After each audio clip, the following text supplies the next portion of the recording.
Hey everyone, welcome, welcome, welcome. Thanks for joining us. Where are you joining us from? Let us know you are here in the chat box. Let's utilize the chat function. Tell us where you're joining, where you from. We're here live in Detroit. Let's go. We're having a Detroit specific conversation tonight. We are so excited about it. Let me know if you're here. Hey people, hey friends, thanks for joining us. Hey everybody. Ooh, we got somebody here from San Diego. Leanna, welcome. Chase Cantrell, host emeritus, good friend of mine, welcome. Good to see you. Chase says that he is from the west side of Detroit. That is a slight at me. I'll let him have that tonight, even though we know that the east side is the best side. But we'll leave it there. Someone from Miami, Martha, welcome, welcome. Oh, Leanna has family here in the city of Detroit. Hey, family. Hey, Leanna, your family then. Mariah, good to see you. Eddie, Senegal. Wow. Honolulu, Hawaii's on with us tonight. Hey, y'all. Aloha. Krista joining us from Birmingham by way of Detroit. Southfield is in the building tonight. Brielle from Highland, Michigan. Hey, Paul from Oak Park. Good to see you. Redford is here. Hey, Rob. We have someone here from Rochester, New York. Olivia, hello. Harrison Township is here. Plymouth is here. Detroit or Clawson. Clawson is in the building tonight. Hey, everybody. Chelsea, Michigan, Detroit all day. Mooney. Oh, I like that name. What up, Mooney? What up, though? Alyssa, hey, from Detroit.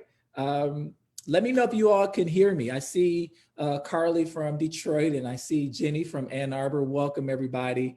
Pleasant Ridge is here. Southwest Detroit is here. Continue to drop where you're tuning in from in the comments. We are so excited that you joined us. We're gonna get started in a couple more minutes so we can continue to greet each other. Yaktown is here. What up, Pontiac, Michigan? I see my friend and just one of my biggest inspirations in the nonprofit space in the city of Detroit, Shamil Dobbs. Let me tell y'all, can't nobody put words together and have a vocabulary like Shamil Dobbs. Detroit, hey, Crystalline, Donald, hey guys. Nobody is here. Everybody can hear me. Good. Somebody said we need to put, yeah, she didn't have on her headphones. Okay, good. Put on your headphones. I'm glad everybody can hear me. Hey, Antha from Detroit. Troy is here. Cincinnati is here. Wow. Hey, family. Sterling Heights is here. Cindy from Sterling Heights. Nice to see you. Hey, family. How y'all feeling tonight? Everybody feeling good? I am so excited to have this conversation. Mark Greer, my boy Mark, said East Side, not just Detroit, but the East Side of Detroit. Chase Cantrell, I love that he made that distinction. And DeMarquio Williams follows right on up with a nod to the East Side. What up? Christiane, hey mama, how's the baby? Christiane joining us from Rosedale Park. Maggie DeSantis is here from the East Side. Hey, Maggie, nice to have you join us. Cincy is here. JP is here. Shaw from Cincy is here. DeMarquio, it's good to see you, brother. Livonia is here. Maha from Livonia is here. Asandi Connor, yes, from the East Side. I saw you in that Bridge, Michigan article the other day, Asandi. Good perspective. This is so amazing. Hey, family. Oh, it feels like a family reunion tonight. Hey, neighbor. North Rosedale Park is in the building. Jeff Chalmers. Hey, Nicole. Jefferson Chalmers is here. The baby's good. Thanks for letting me know, Christiane. Wow. You know, yes, I do know, Mark. Listen, we're going to go ahead and get started. I can greet you all day. Margaret, west side of Detroit in the Fitzgerald neighborhood. Welcome, Margaret. Hey, y'all. I thank you so much for joining us. I think we're going to have just an amazing time. We're so excited to welcome you back tonight for our series of candid conversations with our friends at COACT Detroit. Shout out to Alondra Bolger and her staff there, a hub for accelerating collaborative action with the nonprofit community. I'm Orlando Bailey from Urban Consulate here in Detroit. We are a cross-city network for exchange. We host dialogues in Detroit, Cincy, Philly, New Orleans, and Chicagoland to bring people together and share ideas for better cities. One of the most essential and urgent ideas for cities is practicing racial equity in our organizations and communities. Not just talking the talk, but walking the walk. We've heard a lot of people interested in making change in their spheres of influence wherever they sit, but sometimes get stuck on where to begin or what next steps they should take. So we teamed up with COACT to invite people we admire to reflect and share candidly the shortcomings and stubbornly blocks they are seeing in their respective fields and how they and others are overcoming them. Last month, we welcomed the amazing Davita Davidson of Food Lab Detroit and Jessica Norwood of the Runway Project. If you missed that, you can find the video on our website and Facebook page, as well as the takeaways on Twitter. Listen, what just a magical space that was created by those Black women last month. Man, we went on for like 2 hours. We were only supposed to be on for an hour. So go check out those talks if you haven't already. Tonight, we continue the conversation with 3 leaders in philanthropy, an industry that has great influence in our communities. And just by the nature of their work, allocating private dollars for public benefit has some inherent challenges. And if we're honest, a mixed record in practicing equity. So Kumar Raj leads the Economic Wellbeing Impact Area as a Senior Program Officer at Skillman Foundation, a private philanthropic organization that serves as a fierce champion of Detroit children.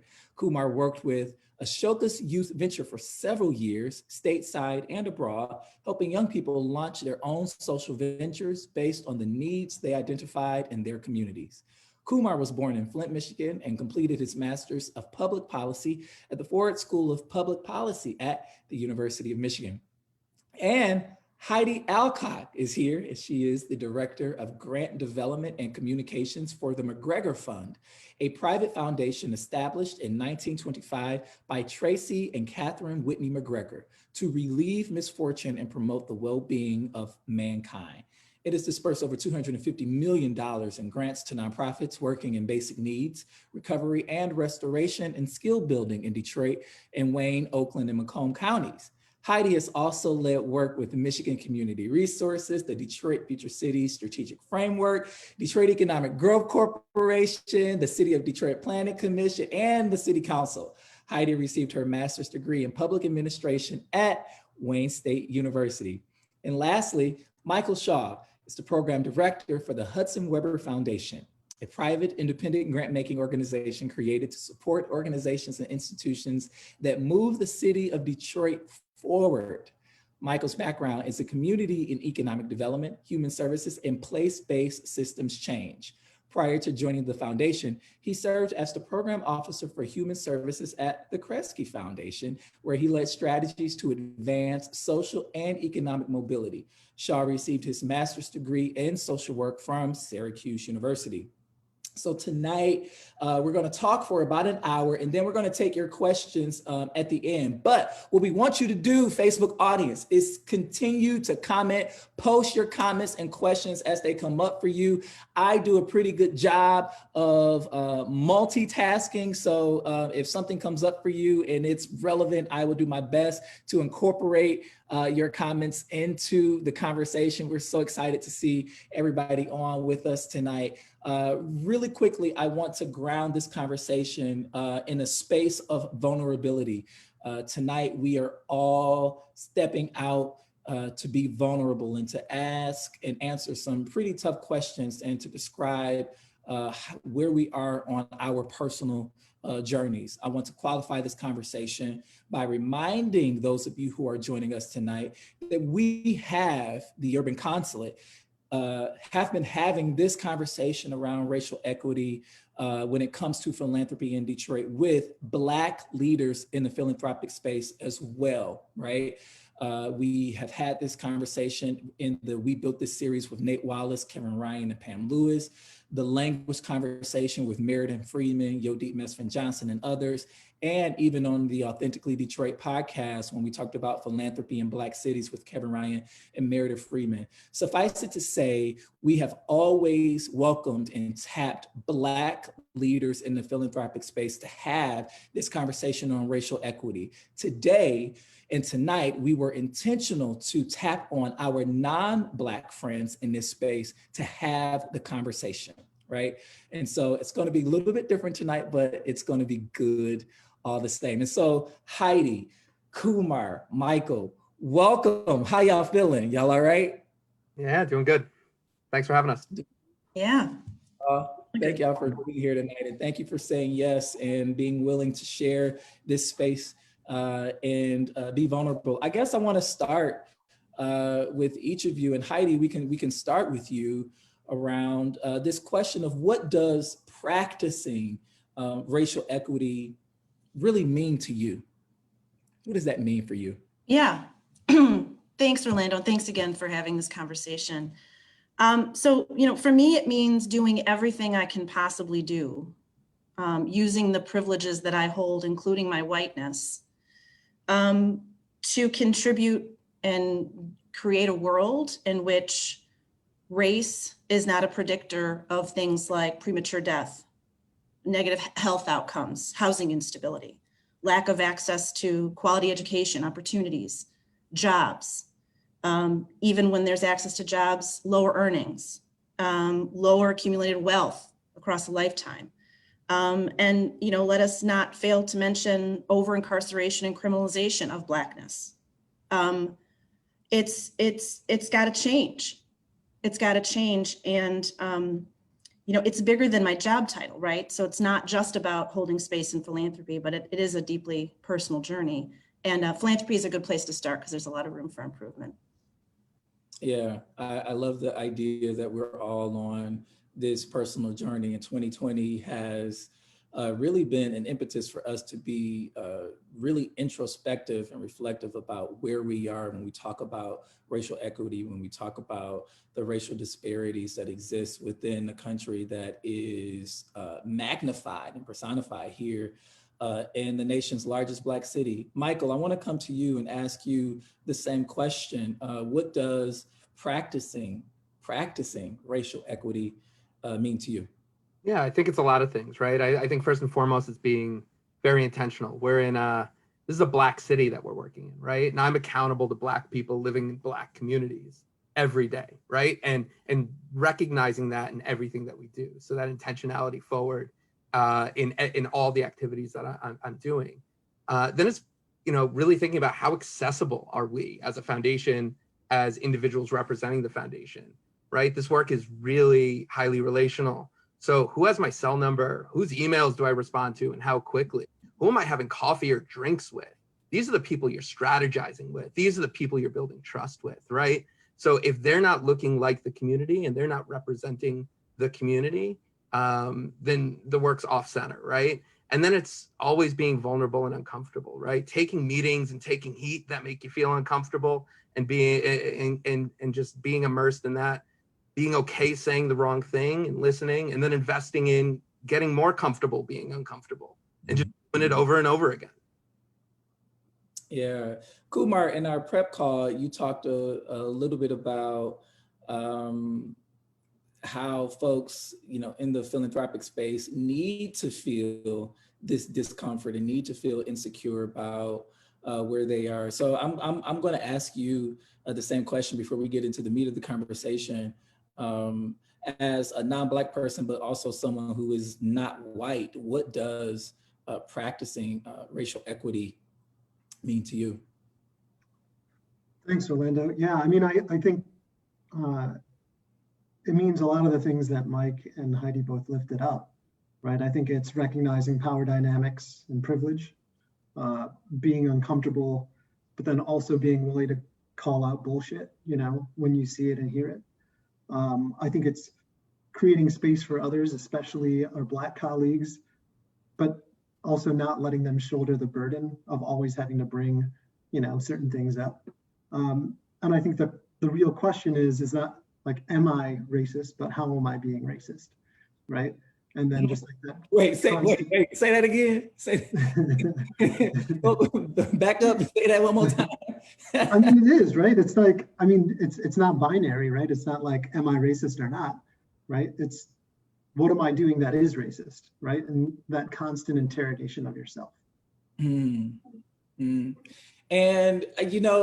Kumar, I gotta follow up on what you just said, because I think what you said about it being non-binary is a relevant truth, because often racist systems of oppression not only have white faces, right?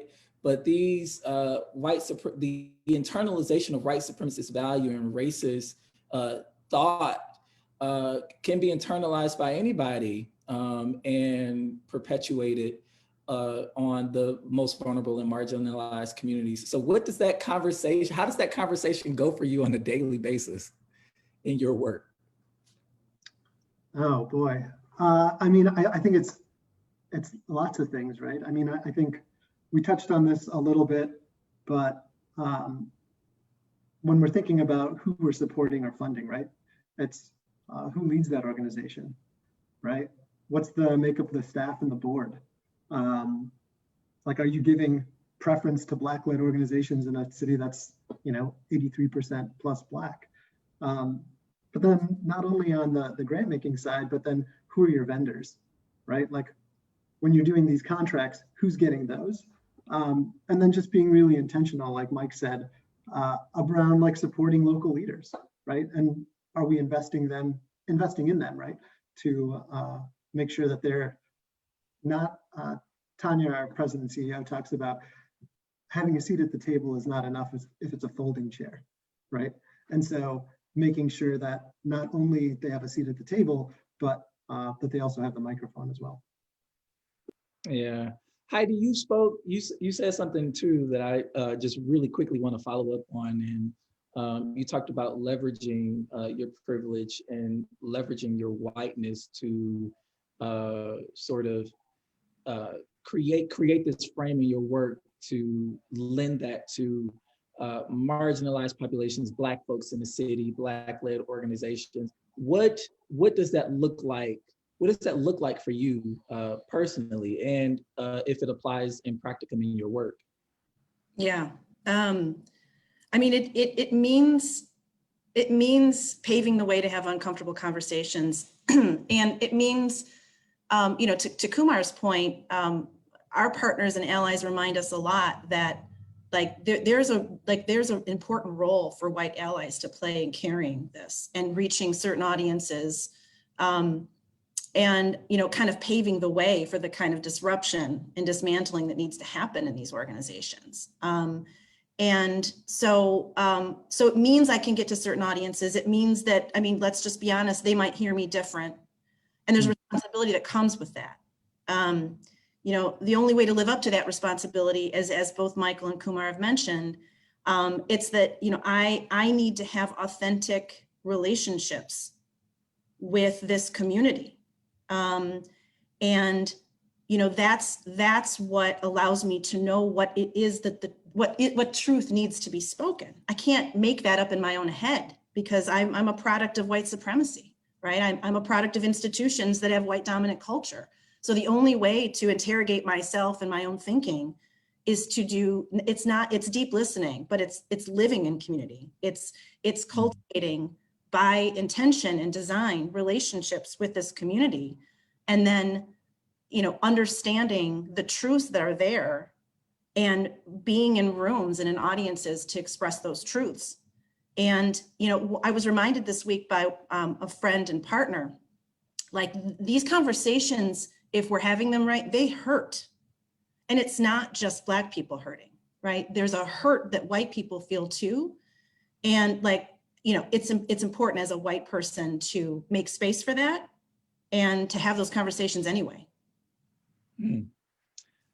We are pretty popular tonight on Facebook, so I am going to do my best to sort of pay attention to the comments and questions that come up and do my best to incorporate them. I want to ask about just the philanthropic sector, and the question, reframe the question pretty candidly around just how it has serious challenges in this space, even in a city like Detroit. Do you all just believe in that the philanthropic sector, the philanthropic space, can ever truly be equitable? And is that even the right question, Kumar? I think that's a really important question. I think in its current form, honestly, no. I don't think that philanthropy can ever truly be equitable. Do I think that we can do better and are trying? Yes, but power protects itself, and more effective grants aren't going to get us there, right? And so I think you've seen a shift in the sector move from charity towards more justice-oriented work, right? And I think that that's really important. But is it the work of reparation and healing? No, right? It's not there yet. I read, I think it was a tweet or something. The revolution is not going to be funded, right? And so it's a great book. But yeah, so I don't know if it can ever truly be equitable. I think we can move in that direction, though. Can I jump in on that? Because I think there's this major cultural challenge around foundations, right? Trying to check boxes on diversity, who they fund and how much money went to them, and trying to illustrate that that is an expression of moving towards equity. And I think it's part of the challenge is not just who and how who we fund and how much we fund them, it's how we fund. There's a major conformity or assimilation challenge with foundations, right? It's, how well do you write the proposal? How well do you fit into our box? And how familiar does your thing look to us? And we have to get much more comfortable meeting organizations where they're at, and us as program staff within the foundations being able to translate that back internally and through our boards and get away from this conformity thing, which is really just about kind of white dominant culture within the foundations that have been there for generations. Go ahead, Kumar. No, I was just going to say to Michael's point, the difference between an equitable policy and an equitable process is the difference between asking for something you deserve and having the power to determine your own future, right? Like it's two very different things. And I think that, in this space, it's just really hard to do that shift so quickly, right? Like I think you see a lot of organizations trying to be like all of a sudden more equitable, right? And they want to do that process and go from 0 to 60 in 2 seconds, right?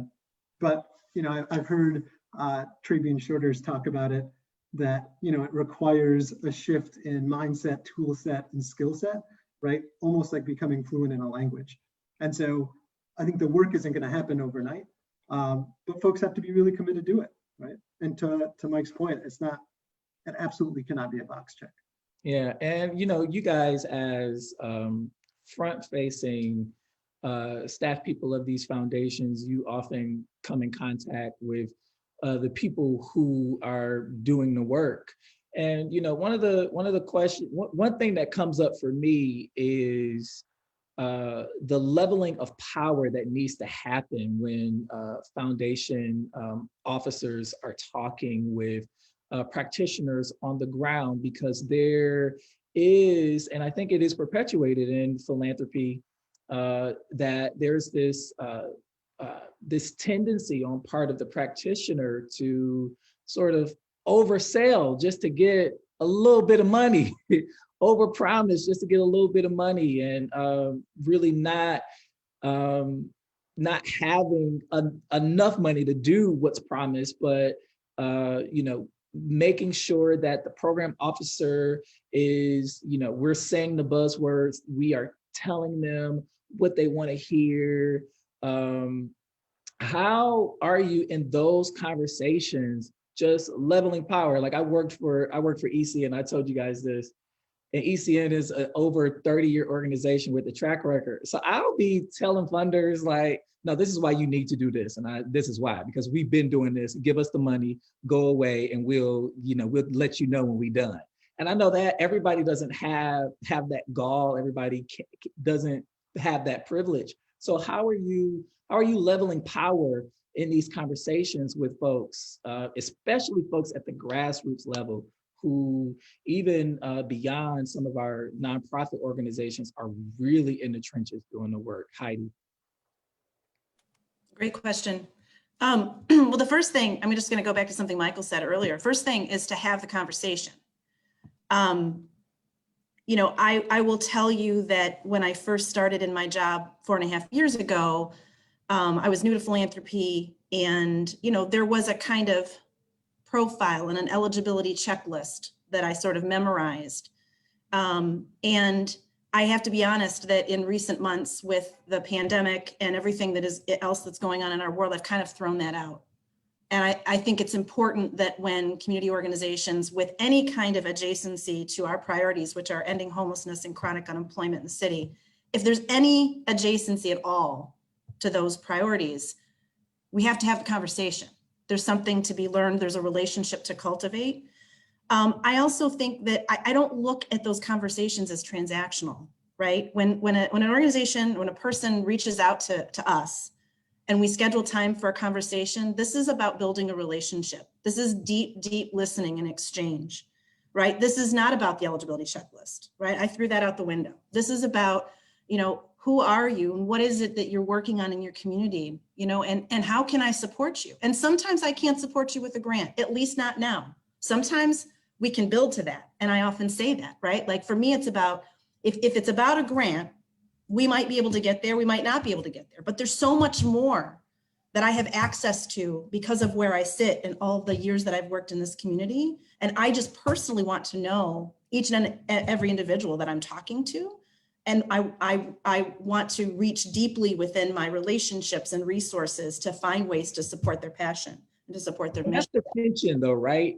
The tension is building that relationship while there is such a sense of urgency around whatever problem that these practitioners are trying to solve.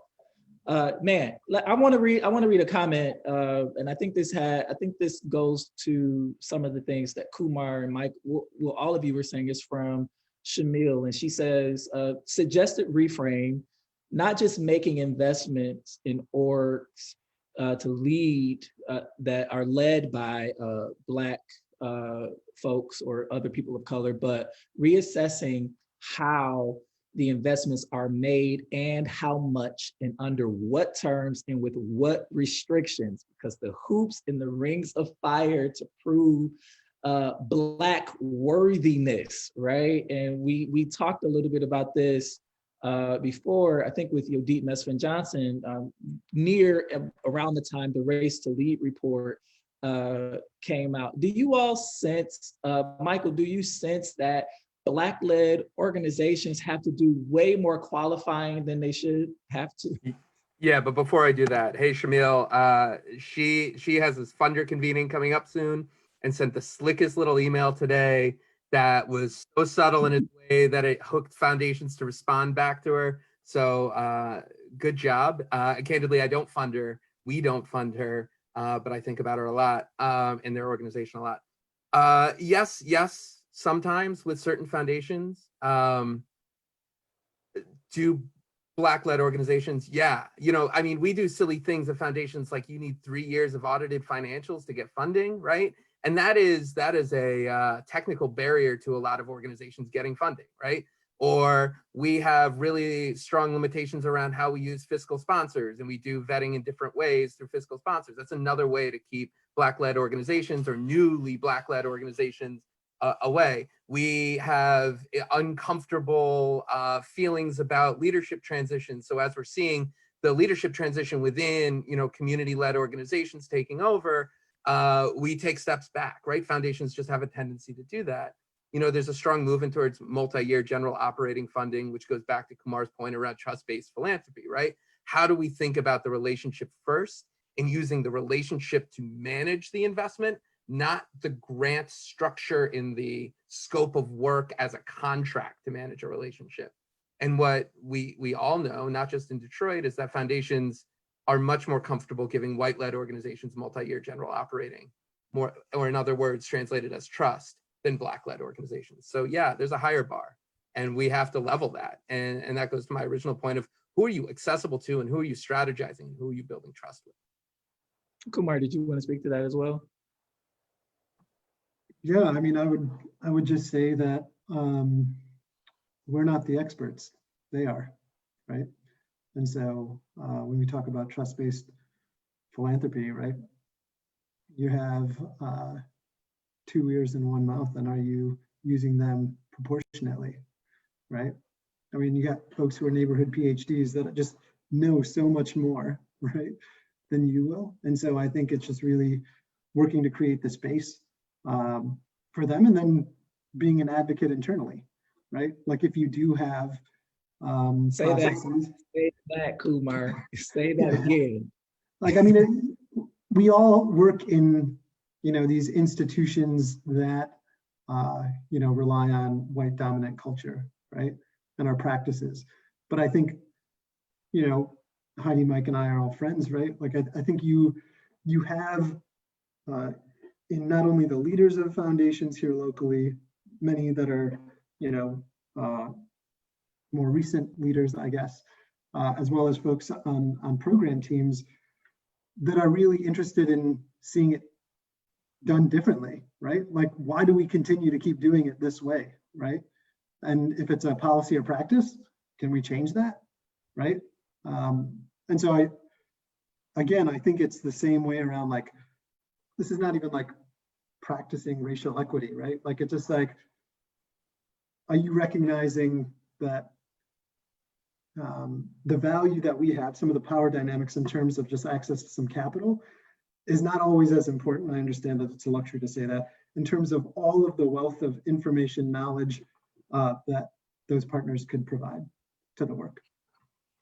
Does anybody else, Michael or Heidi, want to speak to the internal workings of these institutions and how what that conversation looks like? What does that barrier breaking look like? I know it's slow, probably, and agonizing, but anybody just want to speak to it, or the sector at large? Go ahead, Michael. No, I'm pointing at Heidi. I know she's ready. Thanks. Yeah, so look, white dominant culture is, it's not just that it's transactional, like it likes things nice, neat, and tidy. It likes win-wins, right? Everybody's got to feel good. Real social change, real transformation, real systems transformation, right? Mm-hmm. Real work towards justice is not nice, neat, and tidy. We in philanthropy often like to pick an organization or a leader and just wrap around them and say, you got this, you go, you just go, right? Social change doesn't happen with one leader, one organization. It's a network. It's a network of personalities. It's a network of difference in opinions. It's a network of lots of nuances. And so it's not linear, and it takes time. So, so what do you do as a program person in philanthropy, understanding that social change by its nature looks different than the ways in which foundations like to fund and what boards really, get excited about? Well, I mean, first of all, you got to have a conversation with your board, and you got to bring stuff that's not comfortable and then talk about it. Talk about why it's not comfortable. I think the other thing that's really important, and I can't pretend like we've got this totally figured out, but I can tell you we're giving it a lot of attention and we're trying, which is, I shouldn't be the one doing all the talking, right? Mm. It is about, there is a, like somebody mentioned the word translation. like, yes, I used to think about my role a lot in terms of translation, but I would really like to see a future world in philanthropy where I'm not translating, where it's leaders in this community with direct access to my board, explaining what needs to happen. And I think there's ways to do that. You know, there's a foundation in Flint, the Ruth Mott Foundation, where they restructured their grant making in a really major way and really brought residents of a particular geography that they target into the grant making decision process. I want to see more of that. And there's some things we're doing at the fund right now to play with that. That's where we got to get to. Not to mention we need Black program officers, and we need to listen to Black program officers, and we need diversified boards. Like, we need that too. Yeah, that absolutely needs to happen, because, you know, it begs the question, you know, especially on part of boards, what can we do with good intent, right? If that intent isn't translated into something that is advantageous and positive for what Lauren Hood would call the end user, and where is that bridge? And so we don't need that level of translation that you talked about. It's a great point. Everyone continue to post your comments and questions in the chat. It's a lot, so we're doing our best to keep up with them. I'll try to get some in, but continue to be interactive. You guys got a lot of feedback. Michael, I know, did you want to speak to the question I had about what does it look like internally in philanthropic institutions with this reckoning that is happening right now around racial equity and Black lives? Yeah. Yeah, you know, I think, you know, I sometimes think of foundations like a Rolex. They're really pretty on the outside. They look like they keep good time, but they don't. They're losing time. And then when you crack it open, all of a sudden there's all these gears and springs and everything pops everywhere, because they run on a set of operations that are so particular and so precise that when you start to introduce things like racial equity and trust-based philanthropy, that really mucks up their ability to be precise, right? We have all these kind of processes. They're always on weird cycles, and it's part of that culture that we're trying to break, that doesn't allow for the space to adapt to where community's moving. And we have to at some point compromise on those internal products and those internal processes so that we can make space for the growth towards external change. I love it. I want to talk about prioritizing racial equity in the allocation of resources, right? I think earlier this year, in the wake of George Floyd, we saw all kinds of organizations, including those in the philanthropic sector, really release these performative solidarity statements in the wake of this new civil rights movement, this Black Lives Matter movement that is, you know, just a global movement. But, you know, it begs the question, has, you know, the allocation of resources around racial equity really followed? So from your vantage points, what does the allocation of resources toward racial equity look like this year, and what do you hope for it to be in the future, Kumar? And then we're going to get to a lot of these questions, because I want the people to hear from. I want you all to hear from the people, but I'll let Kumar start. I think so. I mean, I think it's some of the things that we talked about before, but those are, to Mike's point, a little bit box checky, right? In terms of looking at staff makeup, board makeup, and things like that. I don't know who made the point, right? Is that I think the goal is around sustainable change, right? Like, you don't want it to this is not just like a flash in the pan, right? And so how are you really trying to institutionalize the change in some of these practices? And I mean, when I say that it's going to take time to bring more folks with you, including boards who think, you know, some members may think that true equity is almost radical, right? Like, it's a luxury to be able to say that it's going to take a little bit of time.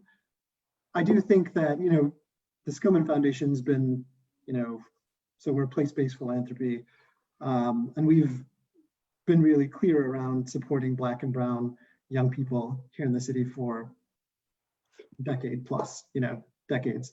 And so I think a majority of our grant making that we do in the city is focused on equity and making sure that it's not just we're closing like that outcome gap, but it's really around making sure we're closing that opportunity gap.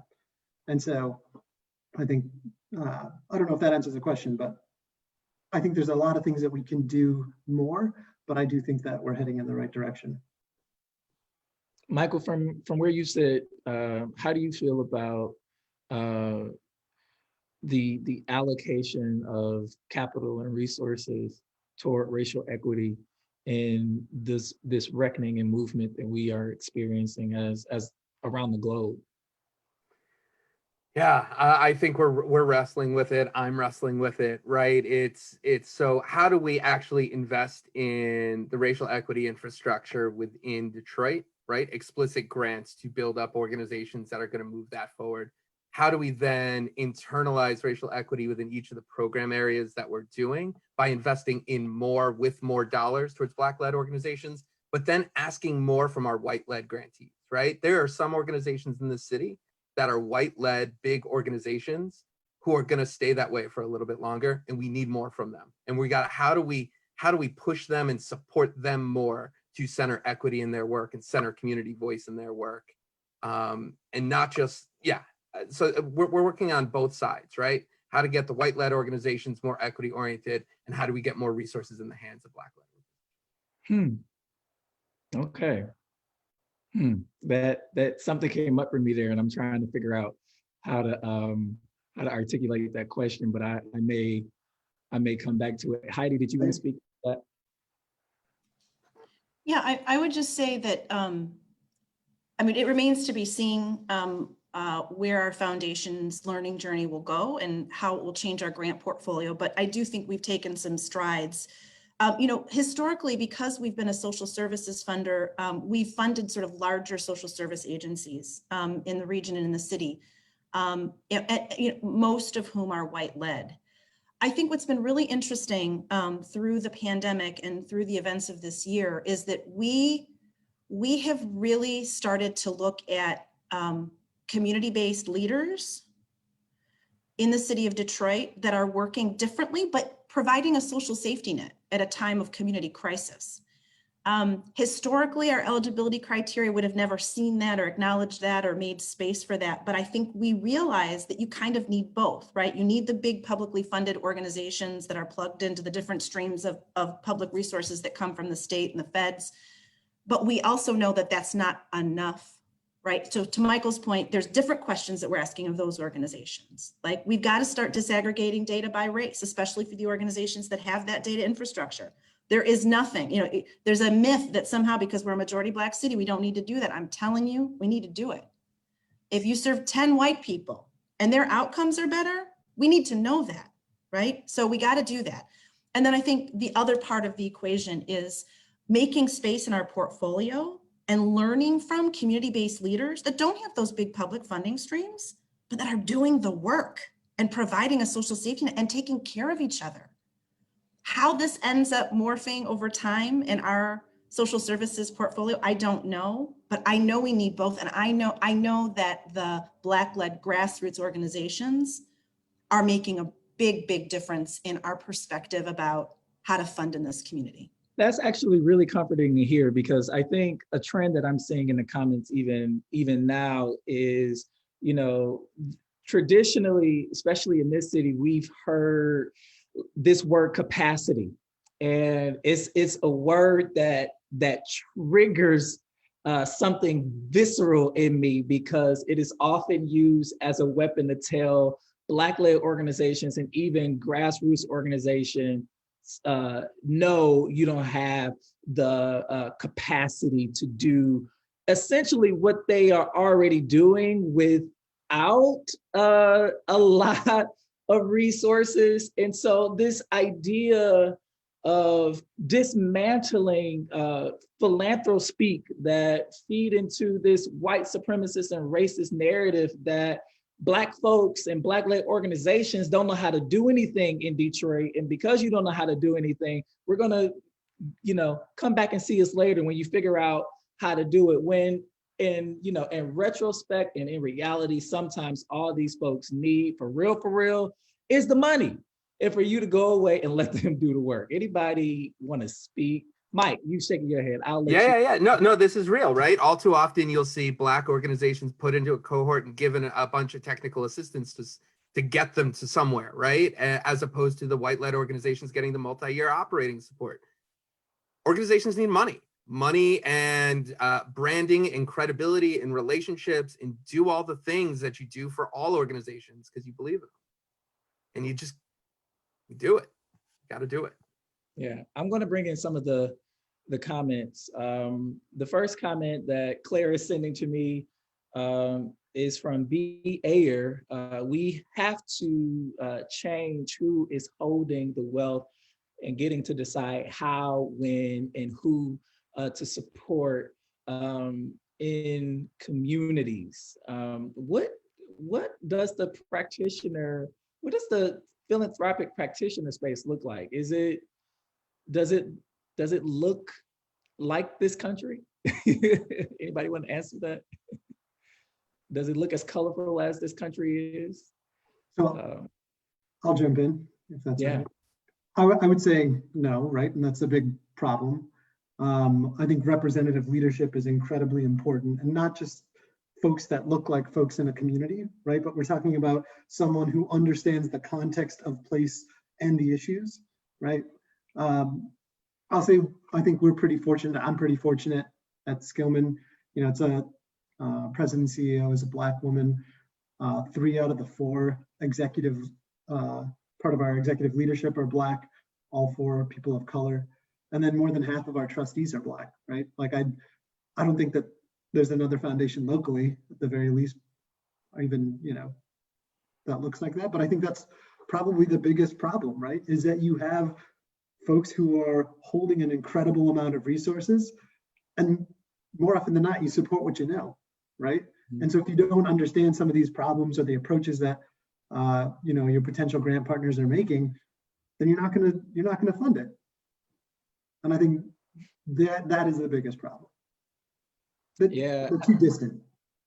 The distance problem, I saw a comment earlier, Kumar, to what you said, is that sometimes relationships aren't the best way to go about figuring out whether or not you want to fund an organization, rather than the results that that organization can produce. He said that relationships can sometimes hinder progress, because there's if we're honest, there is, I want to name some of the privilege that some organizations have in having Kumar's cell phone number and being able to contact Heidi or Mike. I want to name our privilege. I can text and email and get an answer and have a conversation that a lot of folks in the city aren't able to have, or even have time to build that relationship. So I think it's a great point. I think it's something that is worth chewing on and thinking about. Michael has been saying and cementing over and over again,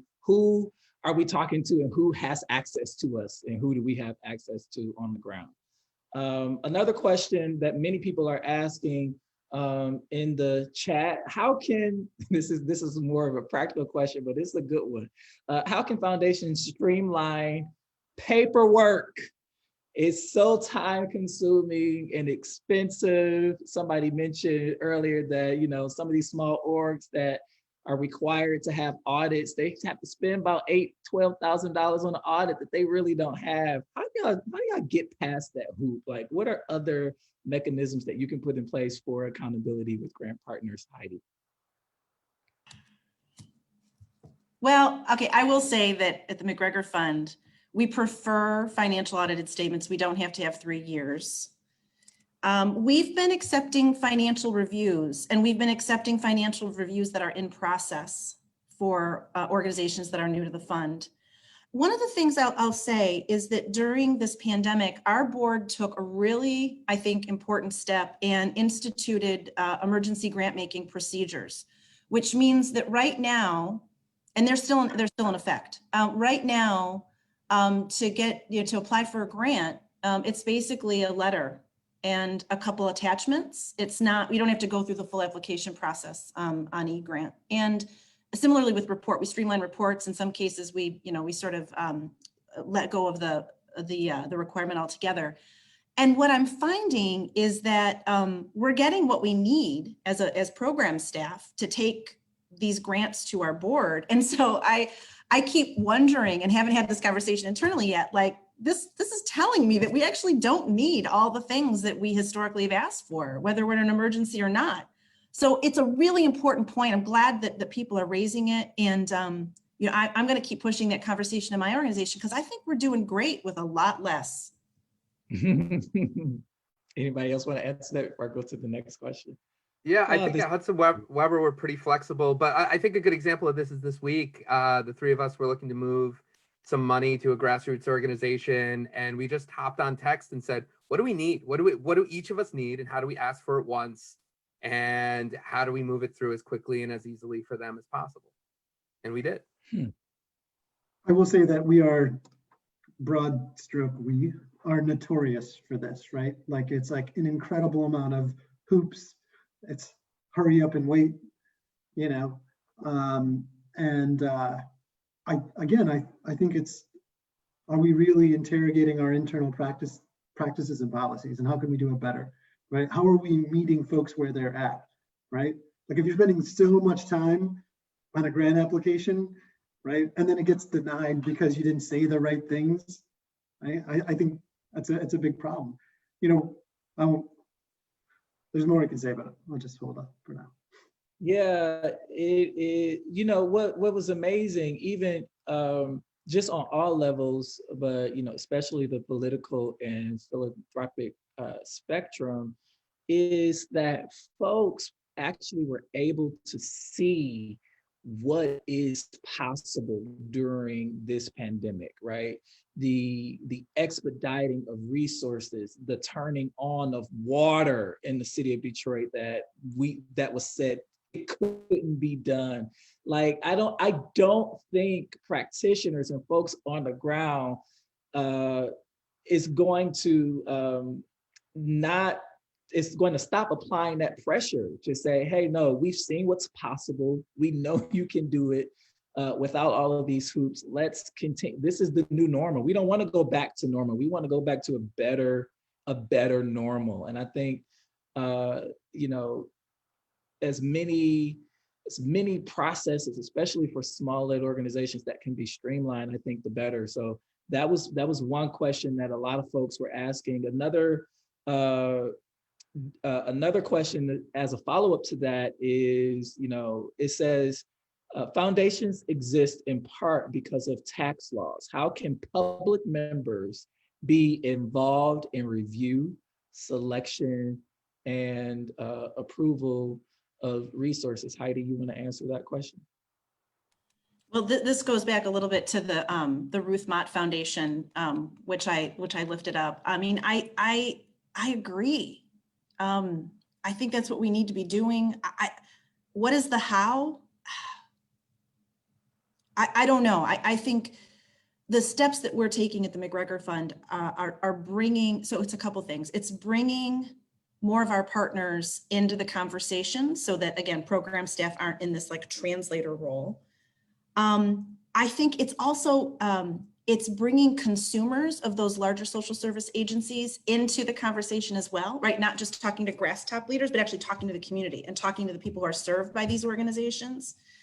I do think diversifying the board so that you have boards that are reflective and representative of the community racially is important. I think also just lived expertise is really important. There's so much more that we have to do. You asked a question earlier, I'm going to get in trouble here, but you asked a question earlier about whether or not philanthropy can be truly equitable. And, I didn't get a chance to weigh in, but my answer is that it's based on capitalism. And capitalism is not truly equitable in this country, okay? I mean, the very corpuses that our foundations sit on that allow us to give money out into the community, let's talk about how they were built historically, on whose backs, on whose land. right? Like, let's just be real about that. So there are limitations. I mean, the fact that philanthropy exists is kind of like it is a workaround for robust public systems that actually take care of people. Let's be real about that. So I have skepticism, but I appreciate that in my foundation there's a willingness to do better, and I'm putting my energy for this moment into that. But I'm skeptical. I mean, I think if we look at a lot of the institutionalized structures in this country, they feed into the racist system that you talk about, and so even just reframing the language and maybe asking the question around reimagining some of these institutions and structures and what that could look like. We're having that conversation now all over the country about the institution of policing, right?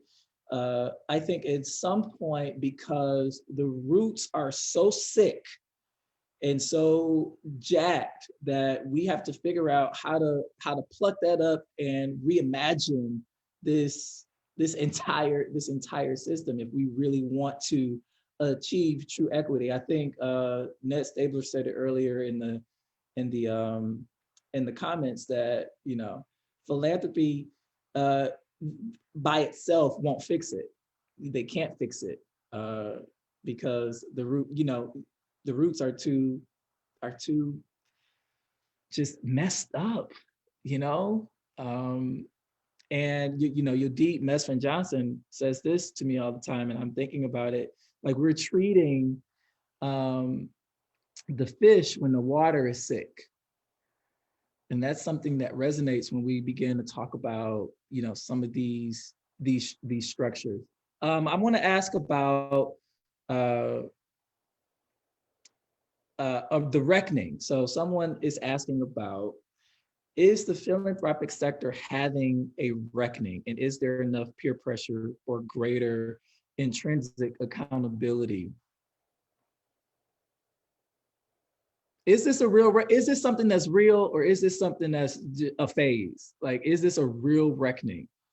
And is this going to build the structure for real accountability?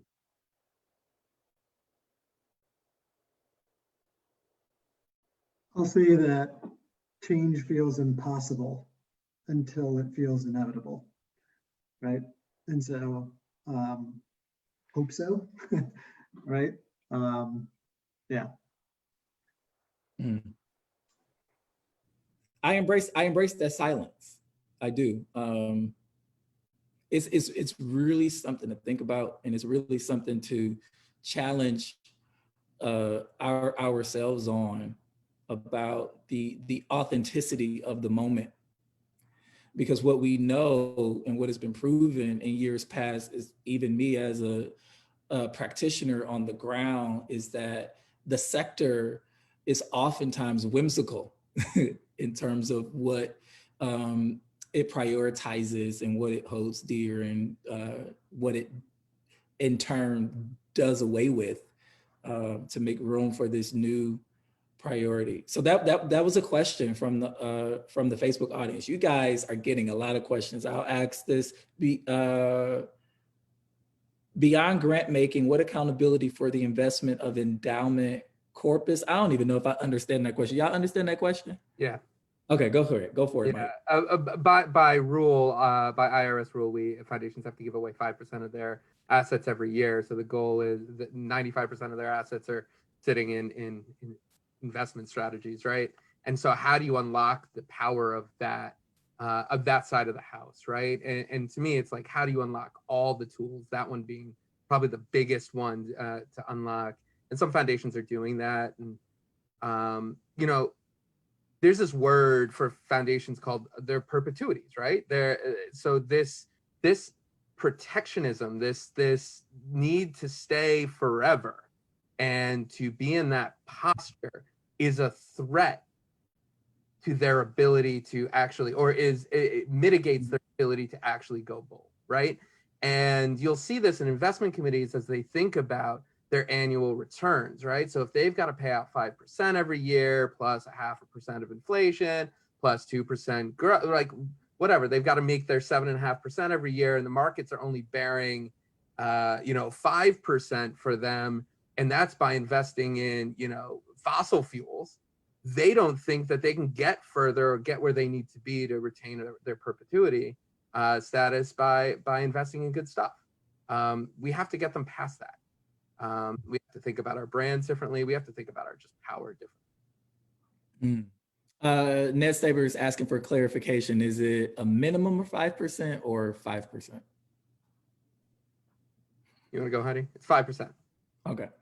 Another comment from the Facebook chat around the reckoning question. It says, speaking of reckoning, supporting Black and brown orgs cannot be a tokenistic sport. The usual suspects and who's who of Black and brown recognized leaders, the on-ramps for leaders of smaller nonprofits to gain access to program officers needs to be reframed. Mike Shaw, please share your cell phone number that you mentioned. Foundation 443-388-2116. Oh, he did it for real. Okay, since you gangster like that, say it again. 443-388-2116. It's a Baltimore number. I'm in Detroit. Foundations are also considering hiring community organizers and activists in the communities they serve. This will serve to have and maintain real relationships on the ground with current and prospective grantees. In addition, the over-intellectualizing of program officers' role is missuited for the function. Program officers should have some nonprofit experience. There's something to be said in leading, title notwithstanding, in a nonprofit and the vantage point it gives you in philanthropy. And that is from the great Shamil Dobbs. 100%. Absolutely.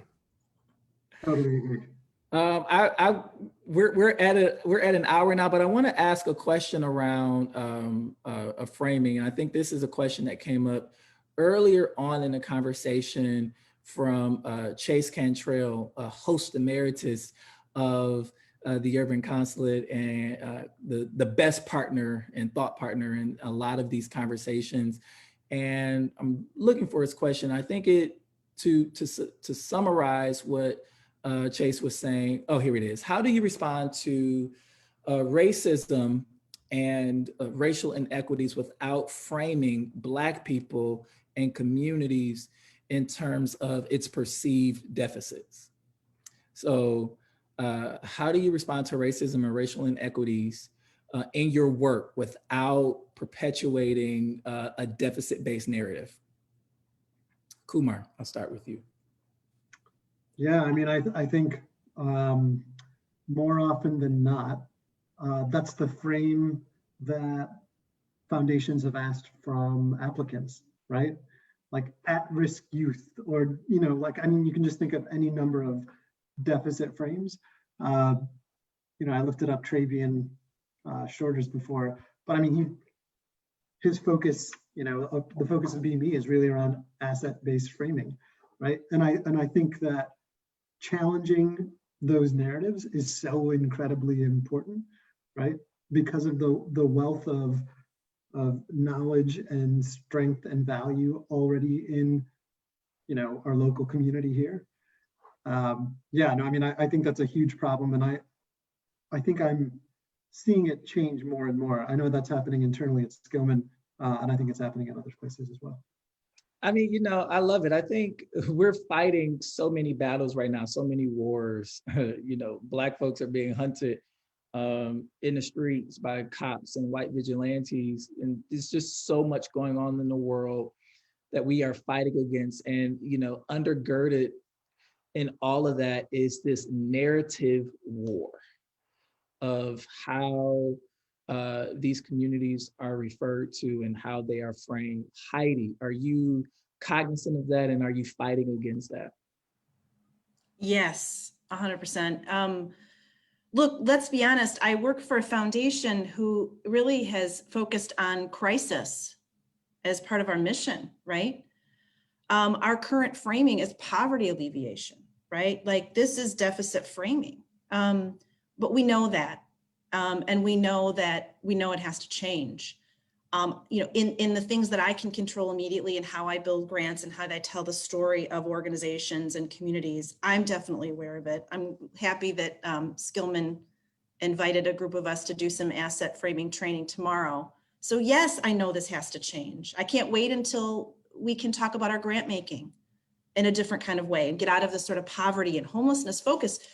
I will say in the homelessness space, we along with our partners in the local homelessness system are reframing from ending homelessness to housing justice, which feels like a step in the right direction. So we got to get there. And I appreciate the question. And I hope that y'all will hold us accountable, because we have a lot of room at the McGregor Fund. Yeah. Mike, anything on narrative framing? Yeah, this is really hard, right? Because foundation and foundation folks, this is how you're trained to sell your projects, from inviting the proposal up the line, and then how we tell our stories in annual reports and in press releases. And we need better training ourselves, right? And question to the community, right? Where do we go to get smart on this? Point us in the right direction. I love that admission. I love that admission, because oftentimes you don't hear foundation folks talking about what they don't know and what they need training on. We are past 8 o'clock, but there are two questions that I sort of want to wrap up with. Continue to drop your comments and questions in the chat. Heidi, Kumar, and Mike will be able to go back and revisit and hopefully follow up with some of you who are asking a lot of pointed questions in this conversation. But I want to talk about the generations to come, and the generation that's doing this, the generations that are currently doing this work, and who we are leaving this work to. There's an urgency to accelerate change so that we're not having this same conversation over and over again in 10, 20, 50 years. How do you approach this concept of time? And right now, from your various vantage points, what do you really think is possible in our lifetimes? So we know true equity may not be, for Kumar earlier, may not be achievable. Maybe it is, but what do you all think is possible in our lifetimes? Mike, we'll start with you. Ooh. You have to believe it's all achievable in your lifetime. At least I do, right? And I know it's a generational issue. And like I said, we're perpetuities. And there's an adorable phrase from a lot of place-based foundations where we like to say we take a long view on place. I think we've got to flip it and say we take a long view on people, because that then flips the urgency to what the people need in the moment.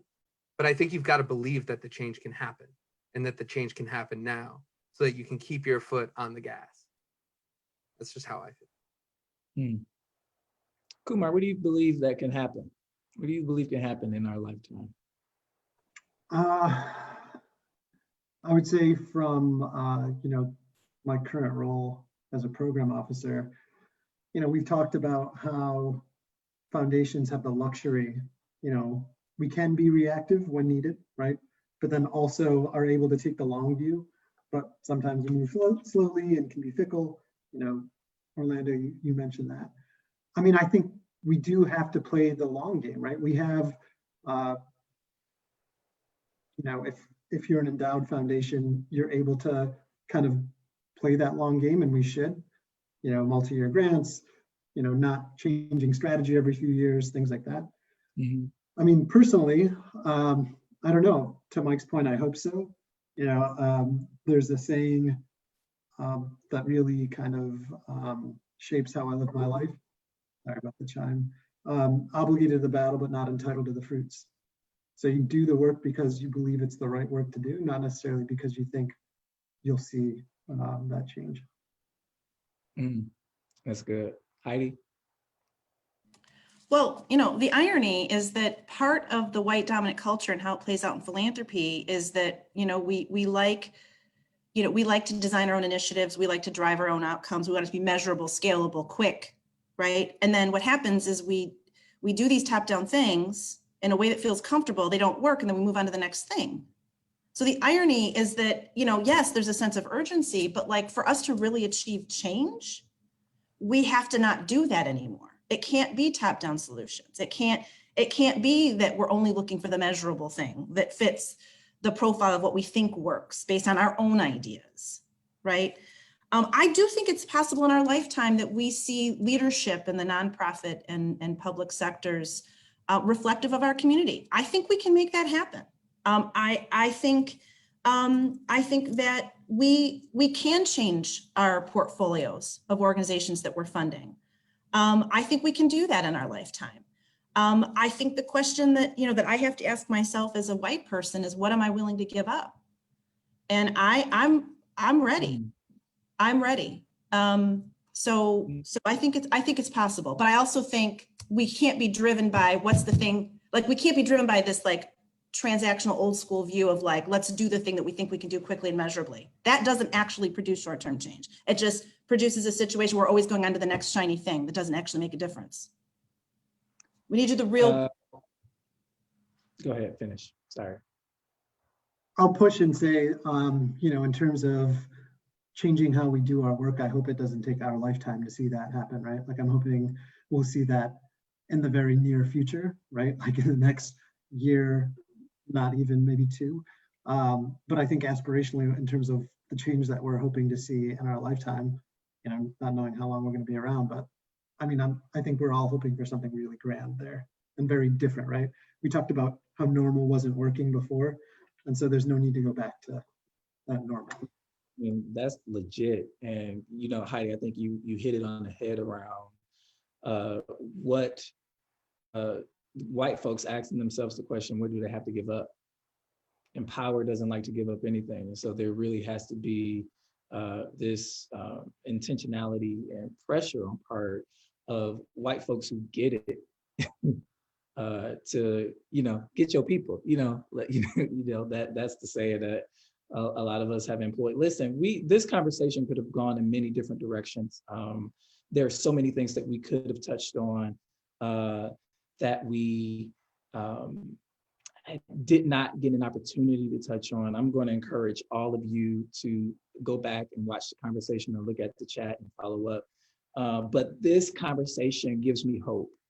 Being able to come to this conversation as your full authentic selves, being willing to be vulnerable, being willing to share what you know, and in some cases what you don't know, and the shortcomings of the sector that you work in. It takes bravery and it takes heart. So I want to thank you all for that. And we hope that people are calling for a part 2 for this, and so we don't know. We'll have to figure that out. But once again, Heidi, Michael, and Kumar, I thank you all so much for braving this candid conversation. And to everyone tuning in, this video will be available to watch here on Facebook. No, we did not get to everything. No, we know that the conversation could have taken many different turns. We tried to do our best, and we know sometimes it may come up short, but we tried. We have more great conversations coming up, so make sure you're following us on Facebook, Twitter, Instagram, and sign up for our e-newsletter at urbanconsulate.com. Listen, on Monday, November the 9th at 7 p.m., right after the election, join my colleagues, Naima, G, and Meg in Cincy for a conversation about what's next for cities. And on Wednesday, November 11th at 7 p.m., join our colleagues in Chicago for a Courageous Conversation series with special guest Eric Liu of Citizen University and Aspen Institute in dialogue with the amazing Zena Jacquet, followed by interactive breakout dialogue. Sign up at courageouscommunity.us, courageouscommunity.us. And on Wednesday, November the 18th, join me. Yes, I'll be back here, November the 18th, for the next installment of Candid Conversations on Racial Equity with two amazing Detroit born and bred journalists whose work is now reaching national audiences. Kat Stafford, national race and ethnicity reporter for the Associated Press, and Philip Lewis, front page editor of the Huffington Post. Take care, everyone. And remember, go vote. Go vote. Thank y'all for joining us. We'll see you next time.